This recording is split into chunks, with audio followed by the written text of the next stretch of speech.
Fearscape Media Network, exploring the unknown, one podcast at a time.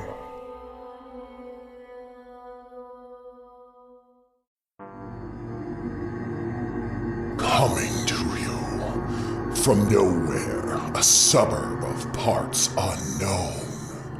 Join Stefan and Lance, the Misters of the Dark, as they review all things horror with their latest victim.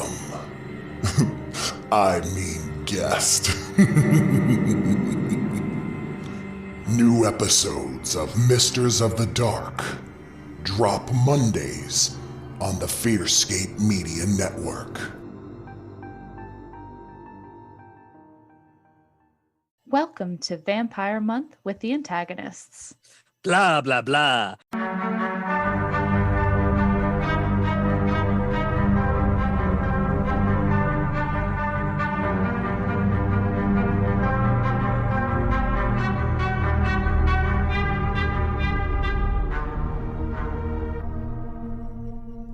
Hello, and welcome to the antagonists, an all-villain podcast. I'm your local friendly gremlin, Sam. Yes. Hello. I'm the man with no name, Lance Wayne. Once more with feeling. I'm the man with no name, Lance Wayne. Okay, maybe again where we can understand what you're saying. Okay, well, in the spirit of our subject tonight, I'll just say I am the man with no name, Lance Wayne. Lance Wayne? Yeah, that's a little too German, but Oh, yes. Lance Wayne, I love him. Oh, I haven't felt so this happy since we invaded Poland. Oh, no. Let's not. Oh, no. Very much no. Okay.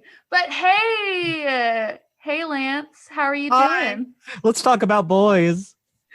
Oh, boys, let's not, because I think about it. It just makes me sad. Why? What? The last episode, you were talking about how you had a fuck list, and you think there are boys on that list? Like Peter Dinklage? He's the exception. Oh, God. In the words of Paramore, you are the only exception, and it's about Peter Dinklage. Oh my God! Now don't talk about Paramore. That'll make me sad. What? You don't like Paramore? No, I like good because I like good music.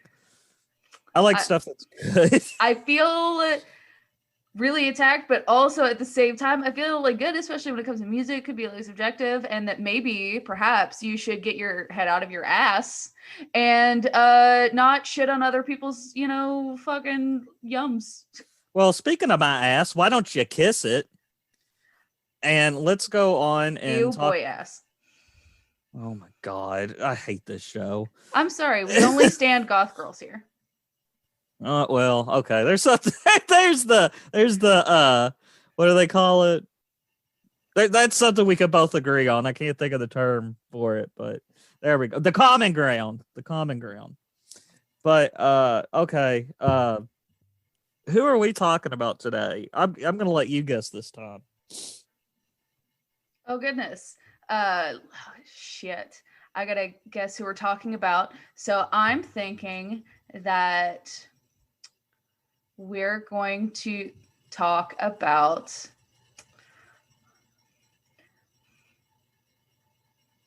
Please don't do that. Please, I know. You hate that. It makes me really upset, and I really wish that you fucking wouldn't do that. And anything that I was gonna say that might have been funny is now fucked up because of you. And so it's actually all your fault that I'm not funny, Lance. Yeah. Okay, I'll take the blame for that. As you very well should. All right. No, really, guess. I think that we're going to be talking about someone who likes to bite people. I feel like it's going to be a thing. So, maybe a chihuahua. No, and it's not. And for those of you at home, it's not Bill O'Reilly either. I also like to bite people. Maybe we're talking about me today. I have a lot of feelings.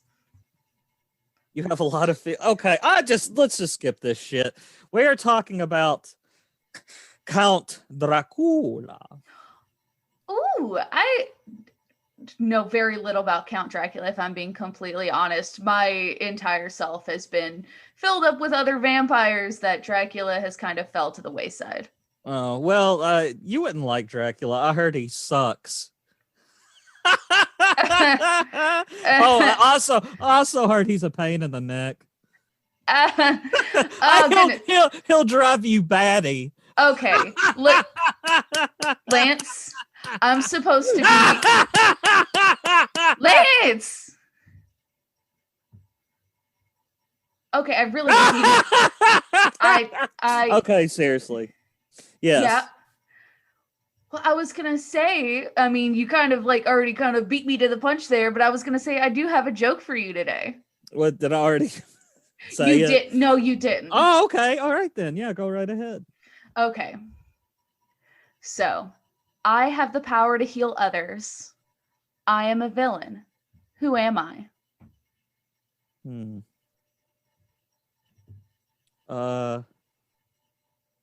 Fatty Arbuckle. What? Fatty Arbuckle. Nope. I'm the American healthcare system. Okay, let me, that was political, so we gotta walk it back. I have the power to, what is it? I have the power to heal others. I am a villain. Who am I? Okay. I mean, I don't know. That's political, so I kind of nay. That's been your weakest one so far. I'm sorry. I think it's hilarious and sad at the same time. It's kind of my shtick. Kind of our lives, really. Well, I mean, if you're gonna go there, then yes. Okay.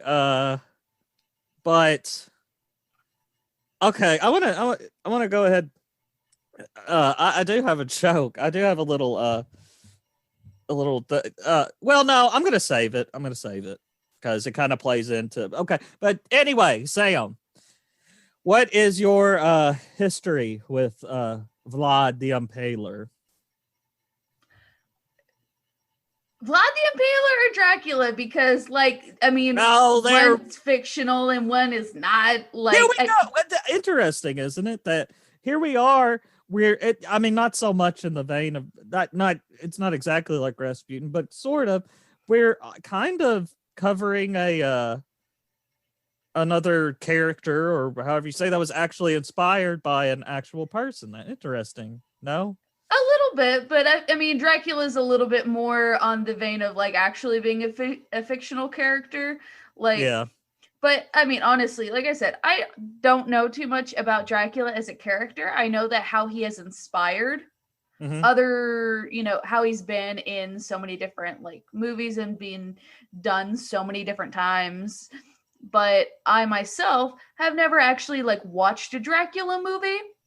I do, however, remember there was an episode of Supernatural where there was a shapeshifter that just like loved to be other like movie villains and different like monster movie villains and stuff like that.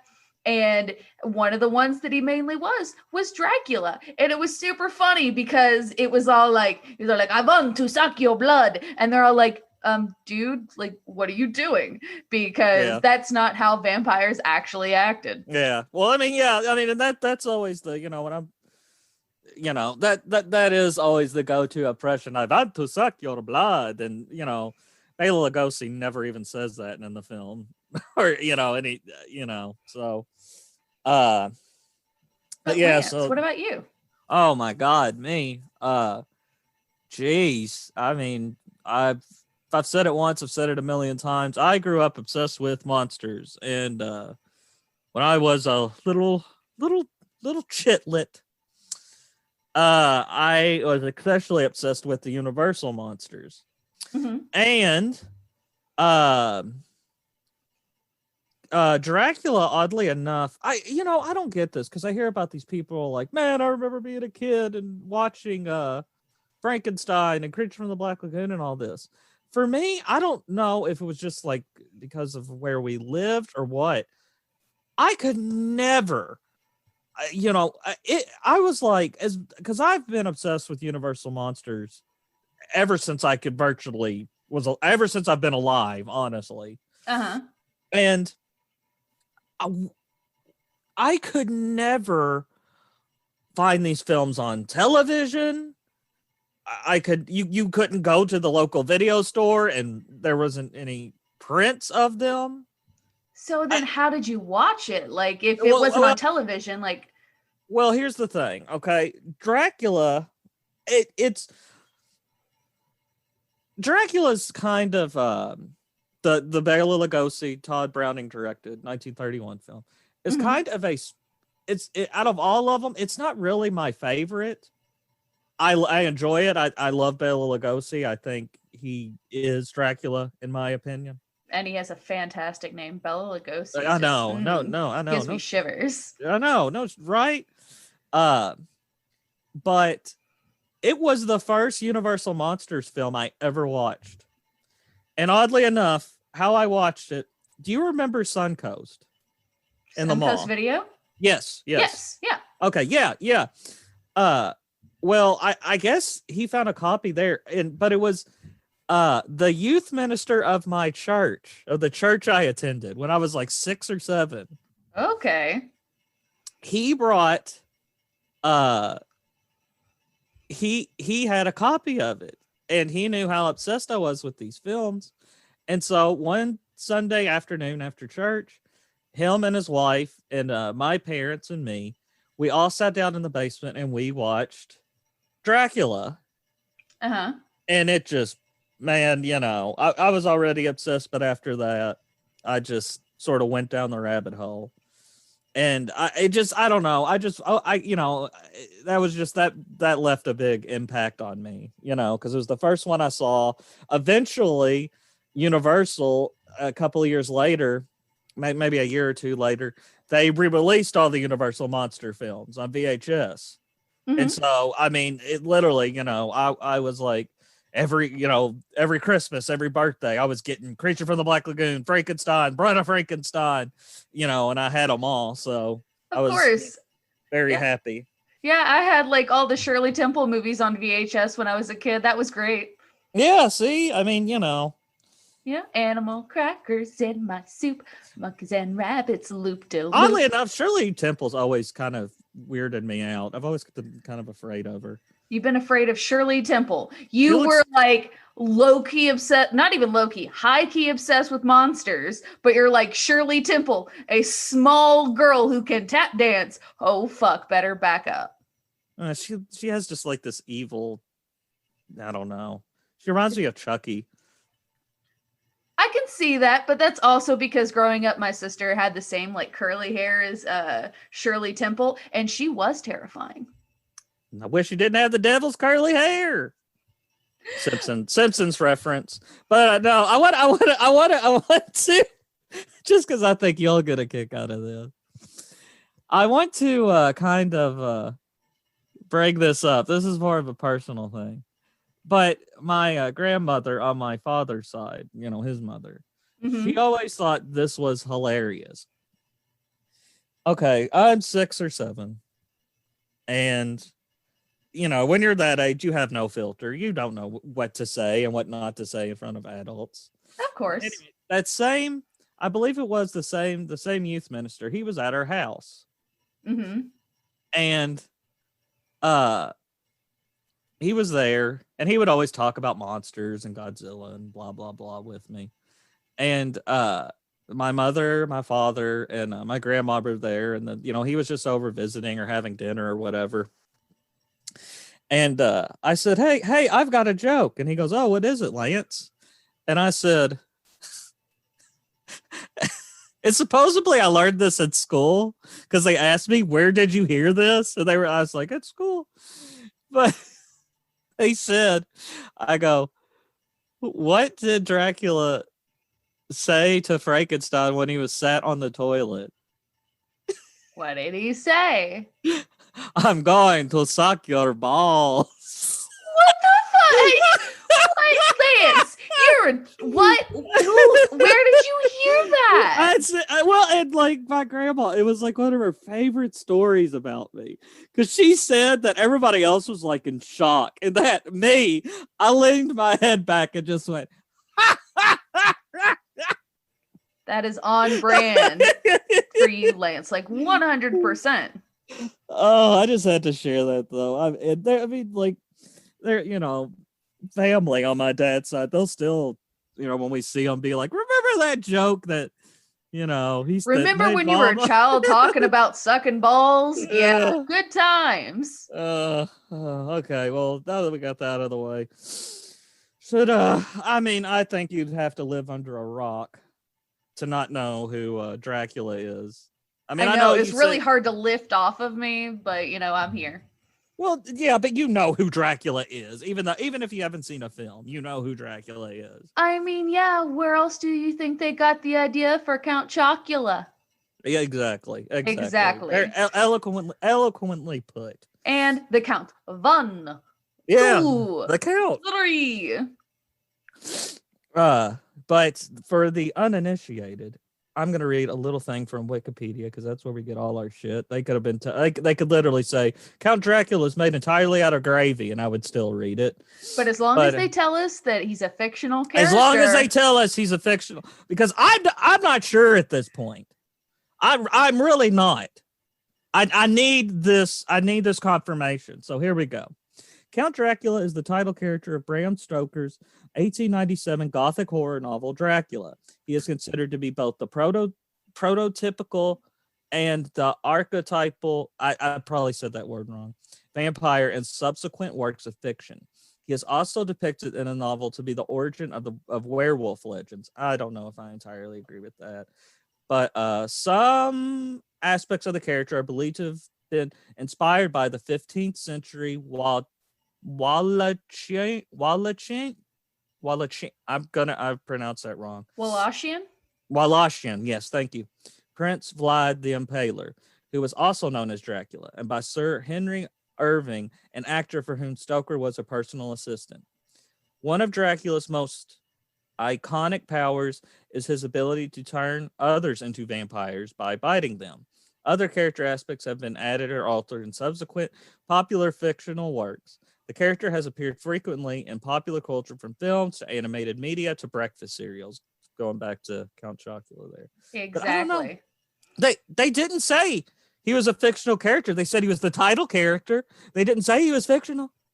How do we know? My God. How do we really know, Lance? Oh my God. Oh my God. I don't know. I hope he comes and sucks my blood. I'd love to be a vampire. Oh my gosh, I so want to be a vampire. Like, it makes me so happy. Like, okay, so I might not be super into like Dracula in particular. Maybe he's one character that I never got super into. Yeah. But just vampires in general, and a lot of it comes from, Dracula and his lore and stuff like that. I would do anything to be a vampire. Vampires are like one of those things that I like low-key believe in. I'm not saying that they're real, but I am also not saying that they're not real because I really want to believe in it. Okay. If I could be a vampire, it would make my entire life. Oh my God, me too. I was thinking about it the other day. I was like, it would be great. Like, some people talk about how it's like a curse or what. Fuck that. No, fucking you live forever. You get to come out at only night, which is something I would love to do anyway. You could fly, you could turn into a bat, you could turn into a wolf, and plus you have the power of seduction. All the girls want to fuck you. Go ahead. I was gonna say, and I have an excuse not to go to church with my parents and not feel bad about it. Yeah, that's true. That's true. Exactly. I don't want to burn up. Can't ever think of a Christian vampire. There ever been a Christian vampire depicted? I mean, there's been like the good vampires, like Blade, but Blade's like half vampire, and Abraham Lincoln Vampire Hunter, he's like trained by a vampire who goes after other vampires. I don't know. I was gonna just throw this out there. I mean, like, if you like, I don't, never specifically say a like religion or whatever, but Edward from Twilight was super concerned about his soul and what would happen to it afterwards. He doesn't count. I mean, like, I have feelings on it, and I'm not going to say that he doesn't count, but like, at the same time, I'm also super over this moody vampire trope. Yeah, I mean, I don't know. Vampires, they're so, and I mean that you gotta be honest, but that aspect of the vampire is so linked to the goth lifestyle. You know what I'm saying? It's kind of one and the same. The goth, sort of almost gothic aesthetic or whatever, to just kind of be like, ugh. But it's one thing to be broody, and then there's one thing to be self-hating. And that's where I'm at, because there is just like this, it's one thing if you are broody and like vicious vampire, like Damon from Vampire Diaries. But once you get into like the self-hating, I'm a vampire, I'm a monster, I fucking hate myself, then that's when I'm like, but you're a vampire and you're being a little bitch about it. So buckle up, Buttercup. Yeah. I get what you're saying. I don't know. Dracula is just weird because there's just like I'm just going to go ahead and state it now for whoever's listening. We are not going to get to every single depiction of Dracula. There's too many. And some, I'm sorry, I'm not trying to start anything, but just some are better than others. Some are more popular than others. And honestly, I mean, I think that there's over 200 depictions. Like not even just like separate movies, because he shows up in other stuff or whatever. Yeah. Dracula as a character has shown up in like over 200 media productions, whether it be film or television. Yeah, or books, comics. My God. Exactly. There's just way too much to go over. And I think if we just look at Dracula as a character, especially if you just go over his powers, like he's got some pretty fucking cool powers. Yeah. And also, I gotta admit, it's been a while since I've read the Bram Stoker novel. I've read it a couple of times actually. But I mean, in that he's a pretty vicious bastard. There's no pathos, nothing. He is just, I don't know. I think how it started out, because vampires today, they're depicted as this very, and it started with Lugosi. I really do think that just the way Lugosi carried himself as the character and things like that, not the motivation that but vampires are, just like we were saying earlier, they are this very romanticized, you know what I'm saying? They're very romanticized monsters, whereas you look at like werewolves, they're usually genuinely feared and stuff like that. But there's a certain sexuality to vampires. Yes, but see, vampires, I mean, if you even want to go into like folklore and things like that, they weren't depicted that they were almost viewed just like werewolves. They were just this thing that had this appetite that could just not be filled. They only lived to spread their spread their plague and to consume. That was their only motivation: consume and spread their kind, or whatever you want to call it. Spread your seed. Yeah, I wanted to say that, but I don't know. And the like I said, it's been a while since I've read the novel, but that is kind of how he is portrayed in the book. He, his motivation is he just consumes and wants to make more vampires. Mm-hmm. Is basically his motivation. And even as far as like the look of Dracula, probably I would say personally the closest the film to accurately kind of depict him as he is in the novel is the Bram Stoker's Dracula of the 90s with Keanu Reeves and Anthony Hopkins and Gary Oldman plays Dracula. Have you seen any of that film? Nope, not at all. Gosh, Sam. I know. But yeah, he's just, because when Jonathan Harker first meets him, he is very he meets him at Castle Dracula in Transylvania. Mm-hmm. He's very old and decrepit and Mm-hmm. more monstrous, but as the film progresses and he consumes more blood, he becomes much more youthful and handsome and debonair and things like that. With the Lugosi film, they just skipped right past that. Right off the bat, he is charismatic and mysterious, very romantic. The women love him. But he has that his motivation is simply he just wants to suck blood, eat and consume and spread his disease. So yeah. Do you have anything to add? Anything? Okay, so the only thing that I can think about, and I don't know why this bothers me so much, but I was having to read about Dracula and exactly kind of what goes on in the story and what goes on in the books of just, like the traditional novel. And one thing that stood out to me is kind of what they used to render all of the different coffins he had inert. Mm-hmm. They like put, those like styrofoam tasting communion wafers and shit. Yeah. They put those in there. Yeah. Like those things have a purpose other than to taste like shit.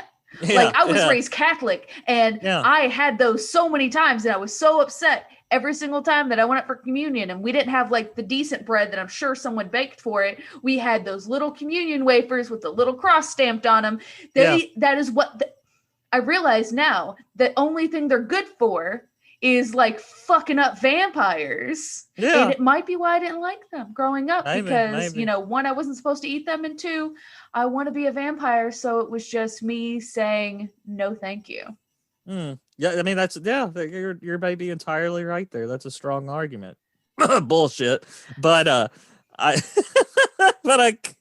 see where you're coming from. The thing with this Dracula though, that I don't know if I've read this anywhere else.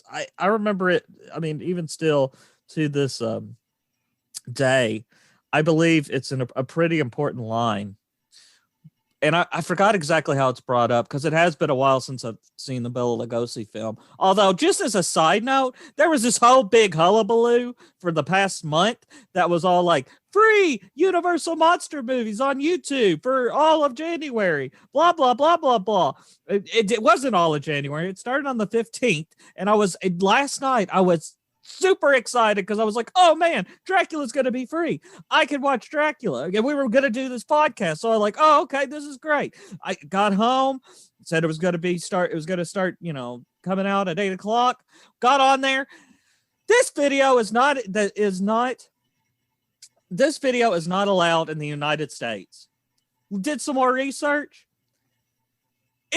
Their movie is free on YouTube to everybody but the United States. They did not say that in the advertisements, and it pisses me off. I mean, to be fair, like, I can't blame them. We don't deserve shit at this point. Oh, shut up. Some of us don't deserve shit. I deserve this. I deserve to at least see Dracula for free, correct? Don't you know, I mean, would you really take that away from me? I'm not the best person in the whole world, but I think I have been good enough and have, to see Dracula for free. I mean, I'm not saying that you don't deserve to see Dracula for free, but at the same time, I really have no stake in that argument there. You want it, buddy, you go get it. You just steak. Yeah. God, A1 this episode already sucks. But anyway. Hey now. You're an all-star. But anyway, there's a line, I forgot how it's brought up, but it's when Dracula first introduces himself in this film to Jonathan Harker and Mina and things like that. And they're discussing death or something like that. And Dracula says, to be dead, to be truly dead, that must be glorious. And see, that is I've always taken that as the little sign of Dracula doesn't like what he's doing. That he does truly just want to die. He's tired of living. Well, I think that comes to when you see like most immortal beings in media and things like that. Eventually they just get tired of it because at first it must be cool. Yeah. I can't die. And then it's kind of like Bill Murray in Groundhog Day. After a while, you just get exhausted. Yeah. Yeah.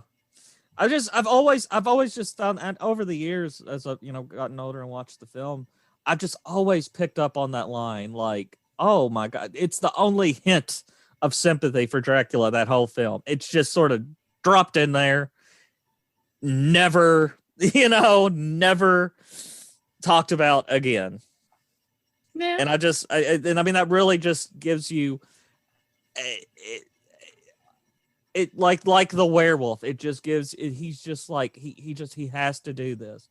He's tired of the repetitiveness of it.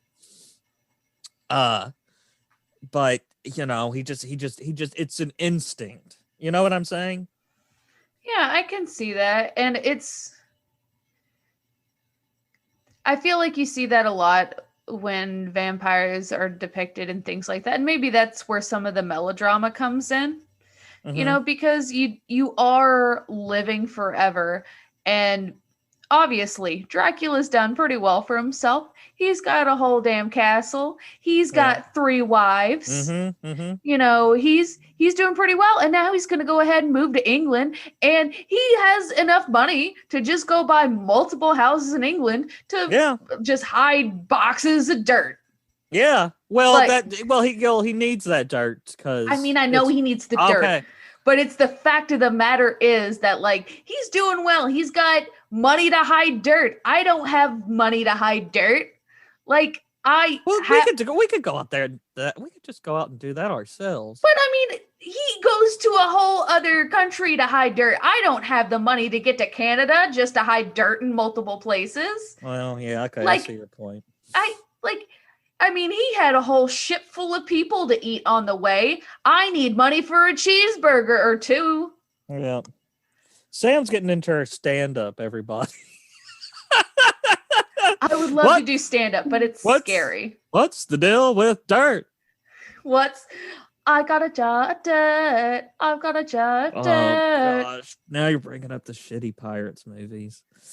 I feel like that is a whole other argument that I don't want to get into you with, Lance. Yeah, I don't want to either. I barely have the patience to talk to you tonight, let alone. I know, I really have that effect on people. I don't know. So I've been sitting here gabbing and going on about Dracula. What are your feelings? One thing that gets me about Dracula is that he really is. Granted, he's not the only depiction that we draw from in major media to for what vampires are, but he's a major one. And when I think about Dracula, I think about the impact, and I think about like I said, the powers that he has, like the shape shifting. Because originally when you think of shape shifting vampires, you automatically think of the vampire bat. But then the fact that he also can shapeshift into mist, and he shapeshifts into a wolf. Yeah. Like originally, I never would have thought that. And before when we talked about, he's like the originally thought to be, for the werewolf legends and stuff like that. I can see where that comes from,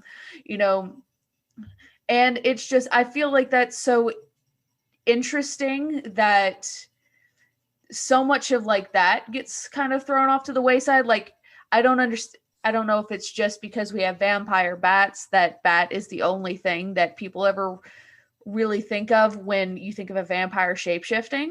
Yeah. But I kind of almost can't get over that fact of, the other things that he can do, with the shape shifting and just, vampirism in general. And also, him having the kind of the sort of hypnotic gaze, kind of starting that with that hypnotic gaze, that automatic charm, that thing that makes you look him in the eyes and go, yes, I'm going to do what you want me to do. And that's the kind of thing that makes me love vampires. Yeah. Yeah, I agree. Guess we should probably get into some other depictions of them. Aside from Lugosi, I would say the only other actor to famously depict him is Christopher Lee, who produced them in all those fabulous Hammer horror films from back in the 50s and 60s, where because up until before then, in your Frankensteins and your Draculas and your Creature from the Black Lagoons, not a lot of blood. They were mostly just more atmospheric and, more for the jump scare and things like that. Hammer came along and they were like, fucking buckets. We need more buckets. Is that blood, gallons of the stuff. Give you all that you can get, and it'll never be enough. I give you blood. I'm the kind of human wreckage that you love.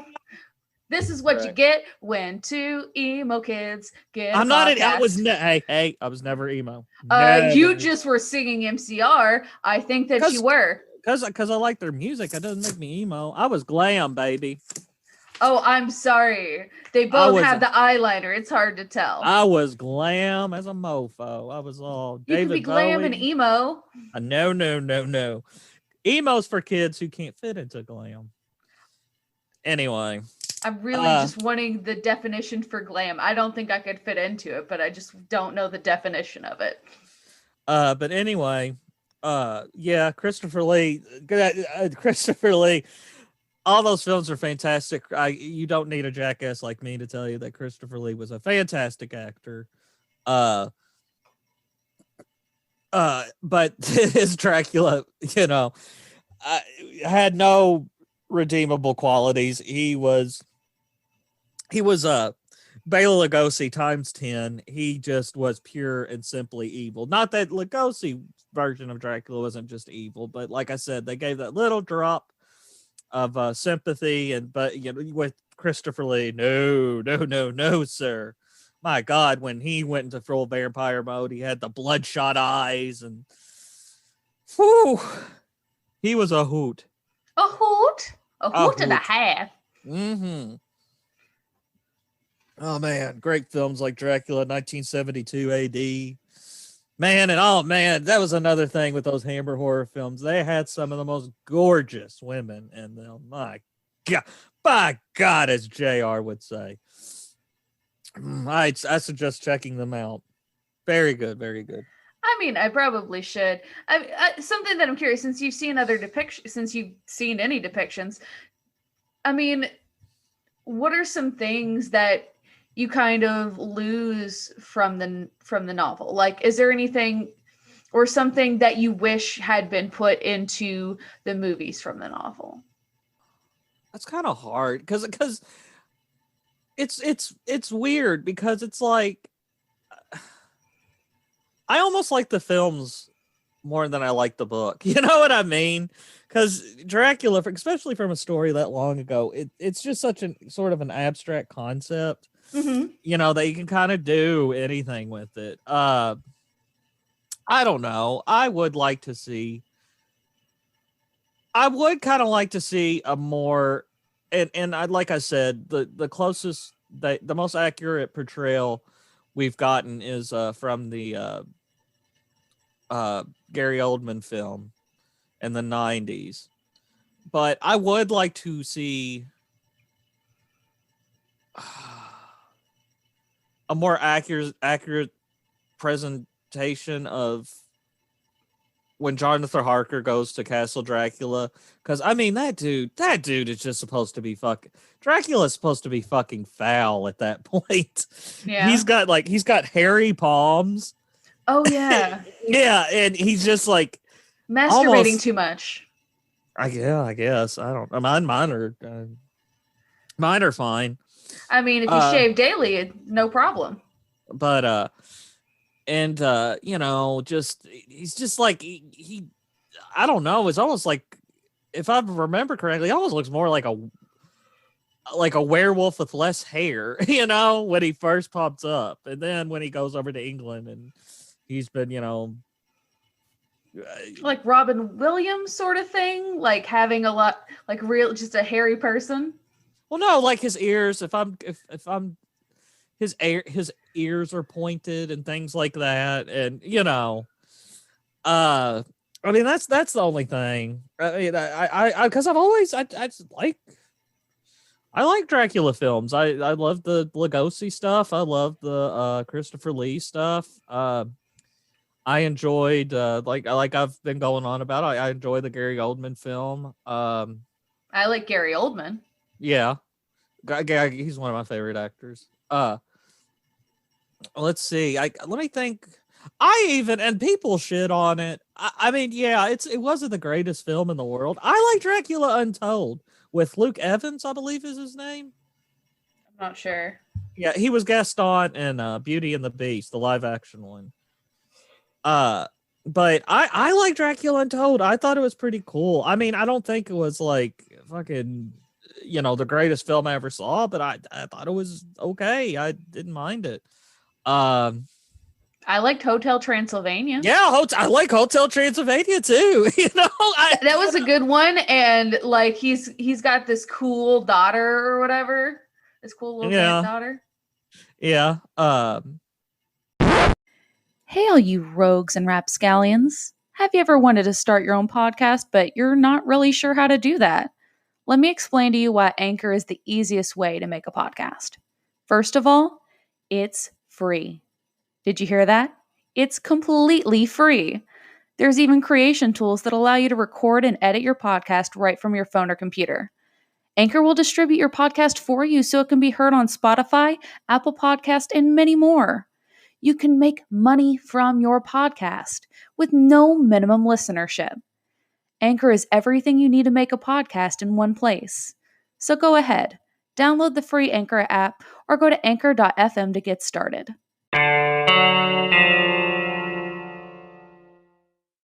I mean, have you ever seen Dracula Dead and Loving It? I've heard of it and I need to watch it. I did. No. That another funny story about that, because you know when I was growing up, they weren't releasing like, you know, monster movies, obviously. And you know the scary shit that did come out was too fucking scary for me at 6 or 7. You know, even the I think Brian De Palma, the Gary Oldman film. I couldn't have watched that at 6 or 7. I would have shit my pants. But you know, a little kid, start seeing for trailers for Dracula Dead and Loving It, and I'm like, oh yeah. So like, yeah, again, when I was like 6, 7, 8, whatever, one Christmas Eve, me and my family went and saw that in the theaters on Christmas Eve. And I love that film. But man, you can't go wrong with Mel Brooks and Leslie Nielsen. Get out of here. it's fantastic. I mean, I can't think. I'm really trying to go to find a depiction of Dracula, but I thought, the only one I could kind of think of I didn't like was there was one made back in the 70s, and I'm going to say his name wrong, but Frank Lagula, I think's his name. Mm-hmm. He's been in a lot of stuff. I did watch that, and it didn't. I didn't really hate it, but it didn't really do anything for me. You know, Yeah. I was just kind of like, it was just kind of bland. But yeah, I mean, and there's been so many depictions of them, but I mean, I've just yet to. Bunnicula? What's Bunnicula? Bunnicula? Oh, Like, Bunnicula, the rabbit. yes, Yeah, Bunnicula. yeah, I had that book. I Yeah, remember reading that as a kid. yeah, I like Bunnicula. You know what I mean? I like Bunnicula. You know, Blackula's cool. Dracula's soul brother. Yeah, he's neat. Dracula in the old Scooby-Doo movies. I don't remember that. I say he was in, oh gosh, what was it? The one where there's a werewolf? I can't remember because I didn't watch Scooby-Doo too much growing up, but I know he was in there. I know. No, go ahead. No, I just thought of another thing. Nosferatu. Yeah, I don't like. Did you read all the history and things like that? Yeah, about how, technically we almost didn't have Nosferatu. Yeah. Just one of the greatest films ever made. You know. Because originally they took the story from Dracula and just changed all the names and did everything like that, and then made the story without permission. And then I think it was Bram Stoker's widow, who was all like, no, and sued them for it. And it got banned pretty much everywhere, but then made its way to America, where we could just make it great again. Yep. MAGA. Anyway. It'd be funny if I wasn't crying. Oh God. Anyway, I don't know. And I mean, I know all the history about it myself, about how it was virtually just the Dracula story. But I still, even with the name changes and stuff like that, I still think of Nosferatu as something of its own. I know it was pretty. It was Dracula just blatantly ripped off or whatever. Oh yeah. But I still think of Nosferatu as something of its own. And I mean that honestly, Nosferatu's depiction, that's what he was sort of supposed to look like. They were going more for a almost like a rat. Yeah. Making him look like a rat, make very plague. You know. See, I think of Nosferatu, and I usually think about the one scary episode, well, not scary, but supposed to be scary episode of SpongeBob with a hash-slinging slasher. Yes, Nosferatu. And he does that goofy little smile. Yeah. That's my introduction to Nosferatu. Yeah, I bet it was a million kids. Introduction to Nosferatu. I probably didn't know what they were. Oh no, had no idea. Most kids had no idea. It's just for the parents who might be watching that with their kids, and just it's for those weird parents. Because SpongeBob, I swear, I haven't watched it recently, but I mean, SpongeBob, kind of a work of genius. SpongeBob, I hate SpongeBob. You are un-American. No, I need to explain this to you. Because I have a reason for it. I'm not saying it's a good reason, but I have a reason to hate SpongeBob. And that's because when I was in middle school, I think it was like 6th grade, there was this one girl, I think her name was Elizabeth, I'm not entirely sure, but she said that she was in love with SpongeBob.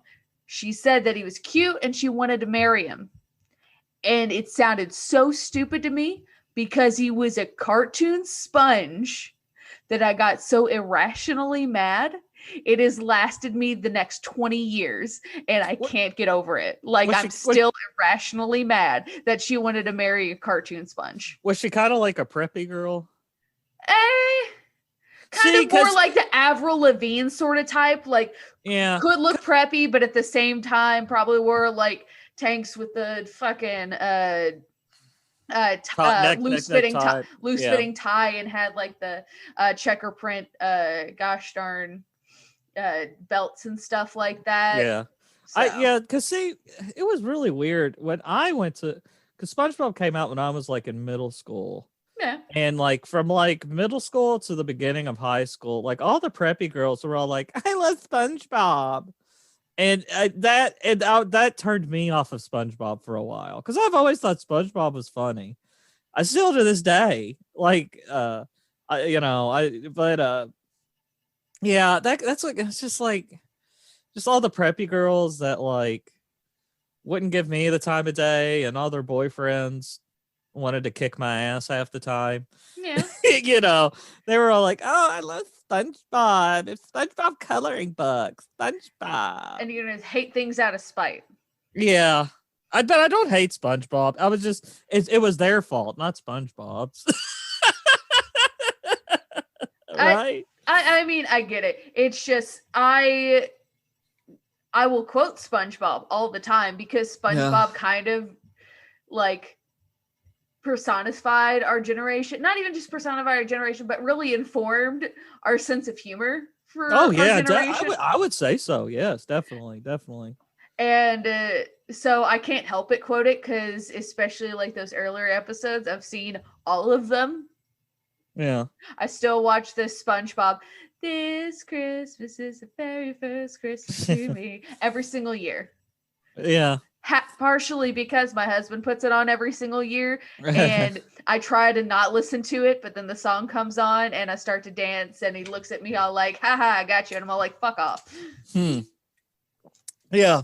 It's crazy. Because we're both improvisers. And sometimes I really do. I try to sit, like, every now and then somebody will say, like, who influenced you as a comedian or whatever? And my go-tos are always like, well, Monty Python, Eddie Izzard, blah, blah, blah. But, look, when I really get down to it, like, I've been watching a lot of Mystery Science Theater lately, with the whole quarantine and everything. Yeah. And I'm like, and I loved that show growing up. That was something that, like, I had nothing else mattered in the world when Mystery Science Theater came on. I had to watch it. Yeah. And it's like, and watching it, I'm like, they say a lot of stuff that I say in casual conversation to this day. So I'm just like, Yeah. Like, my sister was telling me the other day, she's like, you got to listen to Conan O'Brien's podcast. It's so good.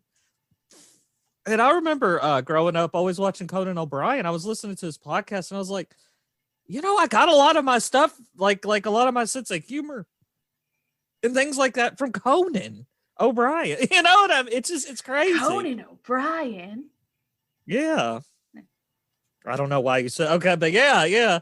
It's just weird how stuff just kind of seeps, somewhat like osmosis or something. You know what I mean? And you don't even notice it, because I don't know, being funny, but like comedy and stuff to me was just always kind of like you get up and you do something stupid and people either laugh at it or they don't. And I'm sorry, weren't we talking about Dracula? I think that we were talking about Dracula, and then we got talking about SpongeBob, and then you started talking about comedy in general, and I was interested in your thesis, so I was like, well, who do you say influenced you as a performer or comedian? Or I don't know. Like, I mean, I've always been a big fan of Robin Williams. Mm-hmm.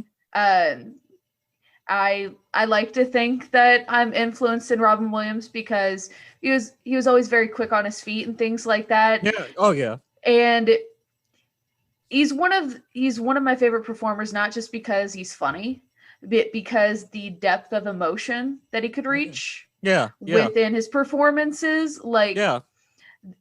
I don't know if there was a part that he couldn't play. And I always kind of like that because there was something that always seemed really genuine to everything that he did. And so I always like to think that, but then I also think of like, as far as stand-up, one person I always loved was Mike Birbiglia. I've never heard of him. Oh my gosh, you need to listen to Mike Birbiglia, especially he has a special called My Girlfriend's Boyfriend. And the reason why I love him so much, and I've seen him live once, it was for, I think it's like a New Couch Tour or the New One Tour, something like that. And basically something that he loves, something that he does that I love is his ability to tell a story within a set. Like he'll start telling a story and then he laces jokes throughout, but then it all ties up nicely in the end. It is something that he is so masterfully done throughout so many of his comedy specials that it just, to this day, I, can't get over. And I know that I have like other, comedians that I love, other people that I feel like who have influenced me and stuff like that. But those are just like two of my favorites that I can think of off the top of my head. Well, who's an artist, a comedian, whatever show, whatever, that like me, like you did, like you've kind of been watching it or something and you've been like, wow, this really did, like, kind of, you know what I'm saying? Almost subliminally, like, wow, this really did influence like how I perform or whatever. I mean, do you have anybody like that? Oh my god! I mean, I think SpongeBob did that a lot. Yeah. Like SpongeBob was a huge one because, like I said, I still quote it to this day, and I don't know, there's just an energy to it, especially the earlier episodes that I feel like I've kind of emulated. But then also, you have like the darker shit that we saw when we were kids, like Happy Tree Friends. Yeah. Oh my gosh, Foamy the Squirrel. Yeah. Foamy the Squirrel, like that kind of shit growing up, like that weird dark comedy where it's just a cute cartoon saying fuck you, and if that's not my aesthetic, I don't know what is, because I have a face like a baby and I just want to say fuck you, eat it. Got a face like a baby and an ass like a horse. I don't know. Oh my god, in the hands of a eunuch. What is it? Hands like limbs? Oh my gosh, Dracula though. Am I right? Because this is more interesting. I don't know. I'm really curious about eunuch's hands, but I really also don't know if I want to know. I don't know either. It's the first thing that came to mind. I remember though I'm not trying to like make this like go back to me or whatever, but I've always thought of this. We had not known each other that long. We'd probably known each other for about a month or two, and it was something to do with improv. I think it was a class or something, and we were outside smoking. And you asked me, you actually asked me, oh, so who do you like as far as comedy or whatever? And I said, and I told you, I said, Eddie Izzard, and I like Eddie Izzard, I like Python, and I said, and I still stick with this, but Paul Rubens, Pee Wee Herman, a lot of his. I know no. you don't. I know you don't like them, but I just said those three. That's all I said was I was like Eddie Izzard and Python and Paul Rubens. we were outside smoking. You took a hit of your cigarette, breathed it out, and you go, that explains a lot about you. It does. And you know what? I've known you for years at this point, and like, yep, it explains so much. I can't even describe how on point all of that was. Well, I know you said you get like pedophile vibes from Paul Rubens. I don't give that off, do I? No, it's not pedophile vibes. It's hard to describe. Okay, so I 100% don't like Pee Wee Herman. There is something creepy there. It's not pedophile. It's just something about it makes me uncomfortable. I don't know if it's because it's stupid or what, but I don't like it. I get a similar feeling to Alan Cumming, but Alan Cumming, who's he? Alan Cumming. He was Dr. Floop in fucking Spy Kids. Okay, yeah, I know. He's been in a lot of other. Was he a Nightcrawler? Yes, I believe he was Nightcrawler. But anyways, yeah, he's been in a lot of stuff. But I have another reason for disliking him. It was a bad dream. And oh my god, this has really went off the rails. It has, but no, I just don't like. There's something creepy about it, and the reason why I don't like Alan Cumming is because once upon a time I had a dream where I was in this weird utopian society where you were supposed to. Everybody was kind of like, just do what you're told. Don't ask questions, because if you ask questions, they kill you, and then another soul is like put into your body or whatever. And Jesus Christ! I dream about like still going to school in my underwear and shit. I was like a teenager when I had this dream, and I was super into like reading The Giver and shit like that. Also, a really dark book if you read it. And they made a film of that, didn't they? And it was really bad. We don't talk about it. Is that the one with Taylor Swift? Is Taylor Swift in it?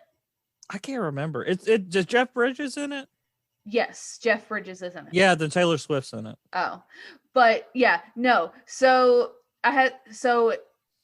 a utopian society, and then all of a sudden, I think I asked a question or something like that, and then there's a bunch of these doctors. The main one is Alan Cumming. He's got his little doctor white coat or whatever, and they're all tracking me down, and I'm like, I can't. Exactly. And the thing is, I can't eat cereal, because when you eat cereal, that is, I don't know how they find you, but eating cereal is like the tracker that they need to be able to find you. I also could not eat cereal for like a solid year after the stream. Oh my god. And so all I know is that Alan Cumming was chasing after me, and I was so determined to find my mom, because she was going to be the one that would help me and save me or whatever. And then the moment that I find her in the dream, Alan Cumming comes in, and it's I fall in her arms or whatever. And then he comes up behind me and stabs me in the ass with this syringe that has the thing that kills you and transports you into a new body.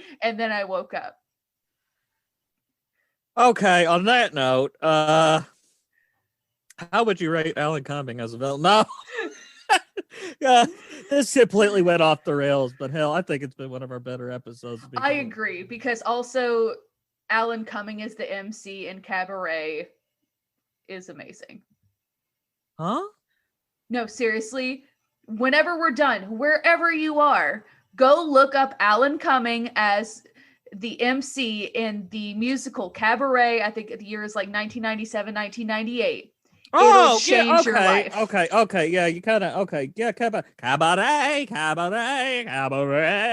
Yes, I'm just saying that Alan Cumming specifically in that role, it does something to you, and I'm not less scared of him, but it also low-key turns me on now, and I don't know how to feel about it. Good God. When did this podcast become fucking something for you to get out your sexual angst?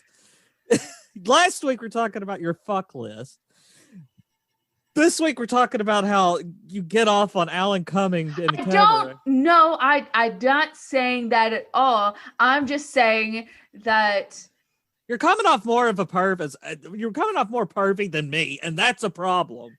I am just saying that I have a lot of sexual identity questions, and this is not making it any easier. This is not the platform. I would beg to disagree. Any platform that I can scream from is a big enough platform. Maybe this is what the podcast should just be, us screaming, just literally, ah! Kind of is. Anyway, okay, let's go ahead and start wrapping things up. Sorry, this may be kind of false advertising, because we said we were going to talk about Dracula. Well, we did spend about the first 15, 20 minutes discussing Dracula. And I mean, honestly, we know who Dracula is, and he's a pretty cool guy. So Lance, we want to rate Dracula, right? Uh-huh. How should we rate Dracula? Well, I know. I always have you ever seen the Tim Burton film Ed Wood? No. Ed Wood was a really good film. You should check it out. Ed Wood was a B film director back in the 50s. And he got Bela Lugosi. Bela Lugosi hit some really hard times. Bela Lugosi's life is both fascinating and tragic. I have a book somewhere. It's a really well done biography on him called The Immortal Count. But you know, he had hit really hard times, and I mean, depending on how you look at it, some people think Ed Wood took advantage of him. Other people think him and Bela and Ed genuinely had like a friendship. You know, but supposedly there was always this what's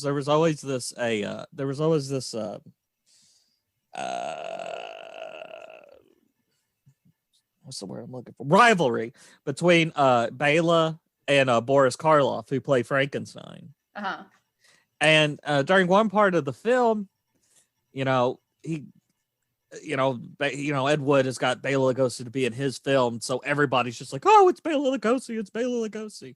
Bela Lugosi walks in, he's getting his makeup done, he's getting ready to do his scene. One of the crew walks up to him and says, "I could have an autograph," and of course, but Martin Landau playing Bela Lugosi says, and he goes, "Which one of my films is my favorite, Mr. Lugosi?" And he goes, "The one where you play Karloff's sidekick." He looks up from what he's cited. He goes, "Karloff? Sidekick? Fuck you!" It just starts going mental. So I think it should be out of 4 fuck yous. Honestly, I just love any excuse to shout fuck you. So, what? Right. I'm not even going to offer one up because I genuinely don't think I'm going to like whatever I'm going to say better than that. And especially because you told the entire story and now I'm tired. Okay, well, you need to watch that. It has an entire reason behind it, and I love it. You need to go watch Ed Wood. It's great. Johnny Depp plays Ed Wood. Martin Landau is Bela Lugosi. Fantastic film. Fantastic. And it's not your typical Tim Burton, like, oh, all the trees are weird, type of film. I love Tim Burton. Don't get me wrong, but sometimes Tim Burton can be fucking Tim Burton. You know what I'm saying? I can't hear you. Sorry, I get what you're saying. I'm just saying that, that makes the most sense. The fact that you're all the trees are fucking weird, and that's just Tim Burton. That is. He could be. I love Tim Burton. It's like what Eddie Izzard says about the French. He's like, I love the French, but I can understand they could be fucking French. You know what I mean? Tim Burton could be fucking Tim Burton. He could be just all like, oh, movie magic and black and white stripes and and he always I always feel like he does this with his hands when he talks. I mean, I always do that with my hands, so watch yourself there, bud. All right. Okay. Well, out of 4, fuck yours. How many does it get from you? You mean out of 5? Fuck yous. Oh, was it 5? I forgot. I don't. We've only been doing this for several months now. It's okay if you don't remember. I don't even listen to the show. So. Oh wow, that makes me feel super upset. Kidding. I'm kidding. I am kidding. Okay, but you go first. Come on. Okay. I think that I have to look at, normally I have to go look at how successful is he, someone was as a villain. And also you got to think that before he met up with Harker and everybody else that eventually killed him, he was successful for centuries. Yeah. And also taking into account, account. Oh, we're both dorks. Yep. But taking into account impact that he has had on media in our depiction of vampires and things like that. It just, I feel, normally I don't want to give too high just because, this person is, particularly famous or something like that. But at the same time, I honestly, Dracula, for everything that Dracula has done and how much I just love vampires in general, probably the vampires are my soft spot. I'm going to have to give Dracula 5 out of 5. Fuck yous! Oh, good. Yeah. Good. Because, like you, I feel the exact same way. And yes, I am biased because, like I stated beforehand, this film had such an impact on me. It led me. Oh, it eventually helped in becoming the wreck that you, well, you can't see me right now, thank goodness, but you can hear me. But the wreck you were hearing right to this day. So I am going to go with 5. Fuck yous! Yeah. Woo! Woo! Successful. So that was our show about Dracula. That was only about 15 or 20 minutes worth of Dracula. And about 15 to 20 minutes worth of SpongeBob. Yeah. It's wow. What a contrast. But Sam, where can they find us? You guys can find us on Facebook, of course, we're the antagonists. Mhm. And also you can find us on Instagram and Twitter at antagonist_AVP. Mm-hmm. And also fearscapemedia.com, I believe. Mm-hmm. We want to thank the Escape Media Network for letting us put on this little monkey and dime monkey show. But yes. So with that, good night, everybody. Good night and sleep tight. Don't let the vampires bite.